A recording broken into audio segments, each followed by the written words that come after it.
और इस बीच एक और बड़ी खबर आपको बता दें, उत्तर प्रदेश में एनकाउंटर पर अखिलेश यादव ने भी तंज कसा है और कहा है कि जानवरों को मारने के लिए एसटीएफ बने हैं। तो ये बड़ी खबर इस वक्त वार पलटवार शुरू है। यूपी में एनकाउंटर पर अखिलेश का तंज, ये बड़ा बयान दिया कि जानवरों को मारने के लिए एसटीएफ बना। अखिलेश यादव ने कह दिया, देखिए जिस तरीके से बहराइच की भी बात करें, आदमखोर भेड़िए की तलाश अब भी जारी है, उसके लिए एक टीम का गठन किया गया। अखिलेश यादव ने उस ओर निशाना साधा, सुनिए। सरकार क्यों बताएगी या क्यों आंकड़े सही देगी? सरकार तो हर बात छिपाना चाहती है। अब इन जिलों में बाढ़ है, जितने भी हमारे तराई के क्षेत्र हैं सब में बाढ़ है। सीतापुर में बड़े पैमाने पर बाढ़ है, पीलीभीत में बड़े पैमाने पर नुकसान हुआ है, शाहजहांपुर से लेके जितना इलाका है बाढ़ से प्रभावित हो। गोरखपुर खुद मुख्यमंत्री जी का जिला, वहां पे लोग महीनों से परेशान है बाढ़ के कारण। तो सरकार क्यों सच्चाई बताएगी? सरकार तो हर बात छिपाना चाहती है और कभी कभी छिपाने के लिए हमारे मीडिया के साथियों का भी साथ।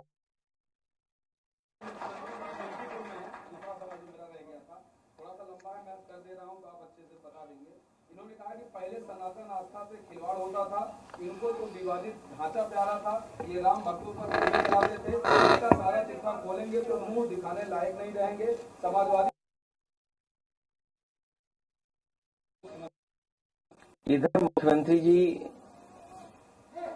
और मुख्यमंत्री जी के स्टेटमेंट कुछ अलग तरह से आ रहे हैं।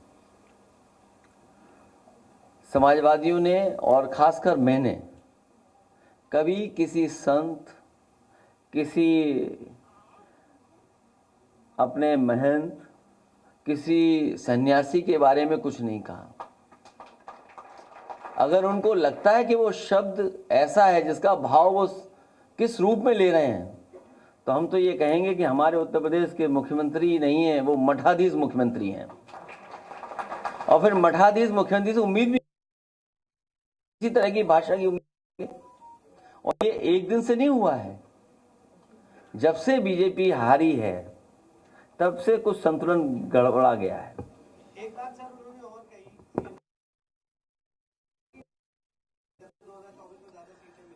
देखिए, जितना हमने पढ़ा है या जितने यहाँ जिनको जानकारी होगी, उन्होंने कहा सपा और कांग्रेस भस्मासुर हैं।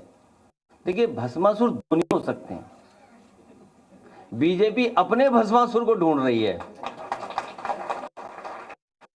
अभी देखिए, हरियाणा हारेंगे, महाराष्ट्र हारेंगे, जहां जहां चुनाव होंगे वहां बीजेपी हारेगी। कम से कम बीजेपी को अपना भस्मासुर तो ढूंढना चाहिए।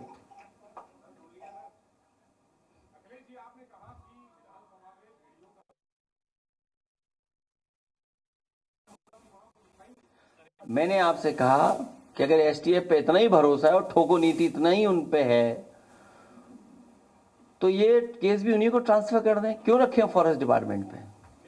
और जहां तक आप सवाल उठा रहे हैं, जो बात पूछ रहे हैं, उसकी गहराई में अगर आप जाएंगे, जो एसटीएफ के लोग हैं है और जानकारी में कि अगर एक तरह के लोग एक तरह से हैं, तो उनमें से सबसे ज्यादा अगर कहीं है तो जौनपुर के लोग हैं। और जौनपुर में किसने पोस्ट करवाया है, ये सबसे बड़ा सवाल है, जिसका हमको भी ढूंढना है कि आखिरकार कैसे कैसे पोस्ट हो रहे हैं जौनपुर के ही सब। इसके पीछे कौन है?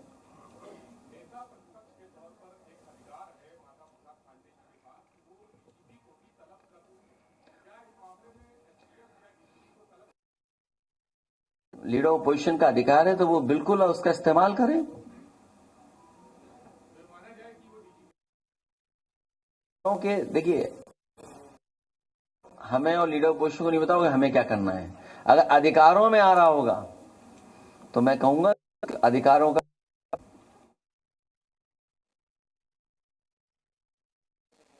आप हमें और लीडर ऑपोजिशन को नहीं बताओगे हमें क्या करना है। अगर अधिकारों में आ रहा होगा तो मैं कहूंगा कि उसके अधिकारों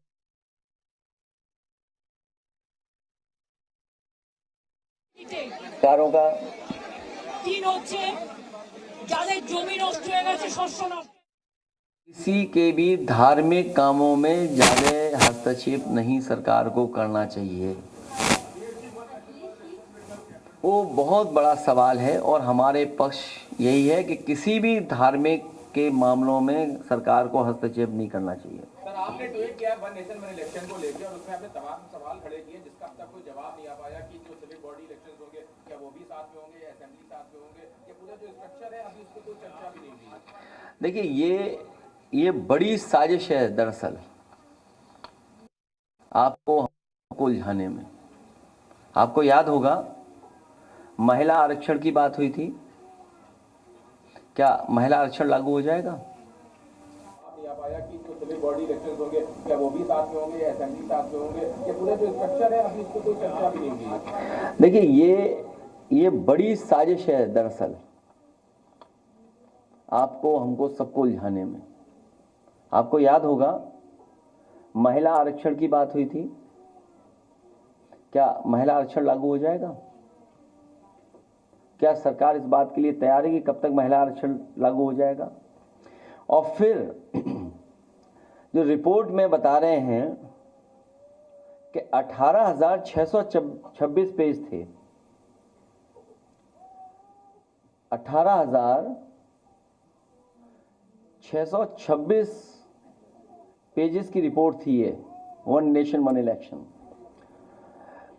और 191 दिनों में पूरी हुई है ये पूरी। लगभग 100 पेजेस प्रतिदिन का आंकड़ा है अगर हम हिसाब किताब लगाएं तो। इसी से पता चलता है कि इसके बारे में कितना सतही पर दिखावटी चर्चा हुई होगी। तो सोचिए कितना चर्चा हुई होगी। अगर इतनी बड़ी रिपोर्ट थी 18,626 पेजों की, तो क्या चर्चा हुई होगी उस पर?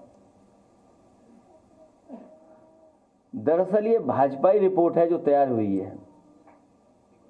वन नेशन वन इलेक्शन और वन डोनेशन।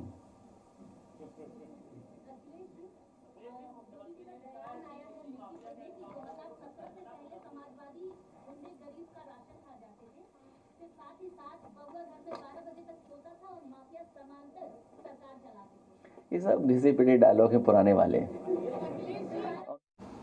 यहां तक कि जन्माष्टमी के आयोजन को थाना, पुलिस लाइन और जेलों में इन्होंने रोक लगा दी थी। कहा जन्माष्टमी में भजन मत गाओ, थानों में नहीं होने चाहिए। आयोजनों को इन्होंने रोकने का काम किया था, क्योंकि हरे रामा हरे कृष्णा की धुन कुछ लोगों को पसंद नहीं थी, इसलिए समाजवादी पार्टी इसको बैन करती थी। कांवड़ यात्रा पे रोक लगाते थे। और किस कदर की अराजकता थी। दुर्गा पूजा में अयोध्या का दंगा किसने नहीं देखा? समाजवादी पार्टी के भूमाफिया और गुंडा ने जो जमीनें कब्जा की थी, 64,000 हेक्टेयर लैंड को इनके कब्जे से मुक्त कराया। तो जब गुर्गों से आप जमीन कब्जा मुक्त कराएंगे तो सरगना को तो परेशानी होगी ही होगी। और सरगना आज इसीलिए बार बार बोलता है कि अयोध्या में जमीन घोटाला हुआ है। मैं उनको बताना चाहता हूं अयोध्या में जमीन घोटाला नहीं हुआ है। 1700 करोड़ रुपए के लिए अयोध्या में जमीन का यहां पे मुआवजा बांटा गया। 1700 करोड़ रुपए केवल यहां के किसानों को मुआवजा बांटा गया है। अयोध्या के अंदर हमारी सरकार ने बांटा है। एक भी व्यक्ति ये नहीं कह सकता कि कहीं जमीन पे कोई घोटाला हुआ है। कार्यकर्ताओं पे बदली कार्रवाई कर रही है। जाहिद बेग जो आपके एमएलए हैं, उनकी नौकरी की मौत पर अमेंडमेंट टू सुसाइड का मामला दर्ज किया गया। उनकी पत्नी पर देखिए बहुत दुखद है कि अगर ऐसी घटना हुई है कहीं, क्योंकि हर एक के घर में कोई ना कोई काम करने वाला व्यक्ति या इस तरह का रहता है। कभी कोई घर परिवार वाला नहीं चाहेगा कि ऐसा हो जाए, उसके घर में ऐसी घटना हो जाए। उन्हें इसीलिए परेशान किया जा रहा है कि एक तो वो समाजवादी पार्टी है और दूसरा भारतीय जनता पार्टी को इससे लाभ मिलेगा हिंदू मुस्लिम डिवाइड करने में। ये पहले दिन से स्ट्रेटजी है भारतीय जनता पार्टी की कि समाजवादी पार्टी को कैसे बदनाम किया जाए, और अगर कहीं कोई मुस्लिम है तो बदनाम समाजवादी पार्टी को कर दो।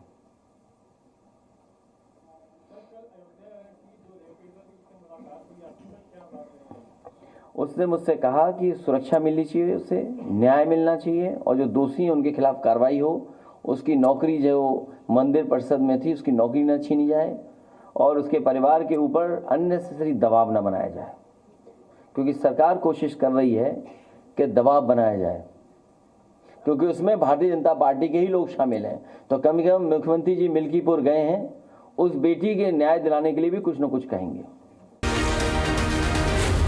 जी न्यूज़।